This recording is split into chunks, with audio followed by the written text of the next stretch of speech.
You're waking up this morning, you're going to want to hear what a top U.S. anti-terrorism official is telling Congress. The testimony came yesterday that our country is at high risk for a terrorist attack. Secretary of Homeland Security Janet Napolitano and FBI Director Robert Mueller told a Senate committee terrorist networks continue to plot small-scale attacks against the United States and cautioned that these smaller attacks are harder to detect and prevent. Joining me this morning to talk about it, David Sid from the Memorial Institute for the Prevention of Terrorism. David, good morning. Thanks for coming in. Good morning. What are your thoughts about the comments made? Because, you know, we think about it on one way, a smaller scale attack, harder to prevent or even detect. I mean, that can put you on edge just thinking that, you know, what do we do?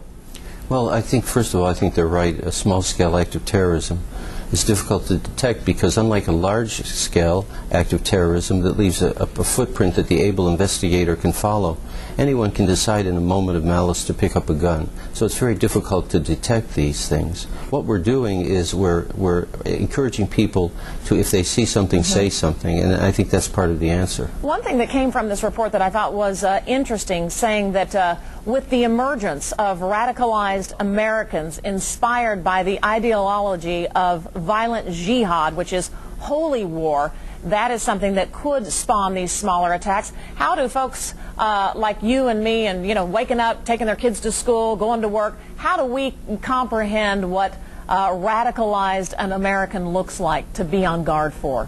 Well, a radicalized American may look like you or I. What we look for is behaviors that are suspicious, but not necessarily appearance. But I know what you're inferring, and that is, what do they do and how can we detect it? And again, the way to do that is, if you see something suspicious, say something, report it to the police. What are your comments and thoughts? I know a lot of talk, and I know that you've heard about Bob Woodward's book that we've kind of gotten this excerpt from, that it comes out next week, Obama's Wars. This new book out, reportedly quoting the president that we can absorb a terrorist attack, we will do everything to prevent it, but even a 9/11, even the biggest attack ever, we absorbed it and we are stronger. And David, I know that proponents say that this shows that there's great courage in stating something like this, but critics of the president are saying that this is just baiting Al-Qaeda to come in with another terrorist attack. What are your thoughts? Well, first of all, I think he's correct. Of course, we could absorb, but we are a resilient, powerful nation, and we will win the war on terrorism. It's simply a question of when they realize that they cannot win. But I don't think it's baiting Al-Qaeda to speak with courage. Weakness is provocative, not courage. Do you think, I was reading this morning even on the American Thinker, one commentary, and this writer was saying that, you know, the president is basically should be talking about how we would retaliate against an attack, because, you know, if you kind of make it like of a blow, like a boxing match, you know, you can't lose an area like a downtown Dallas or a Mall of America and survive something like that. What are your thoughts on that? Do you think the president is stating, you know, things that calm the country?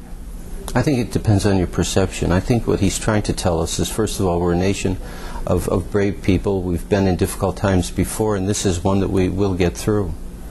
Well, David, we appreciate it. Any other comments from what Janet Napolitano or Robert Mueller told the commission yesterday that you thought were imperative that we as Oklahomans need to know about? Well, I think their comment that the small-scale acts of terrorism are what we need to fear or to prepare for is absolutely correct. And if we stay alert and we report things that we see to authorities, we'll be fine. All right, David Sid, we appreciate it, as always, all you do for the National Institute of the Memorial Prevention of Terrorism. Thanks for coming in this morning.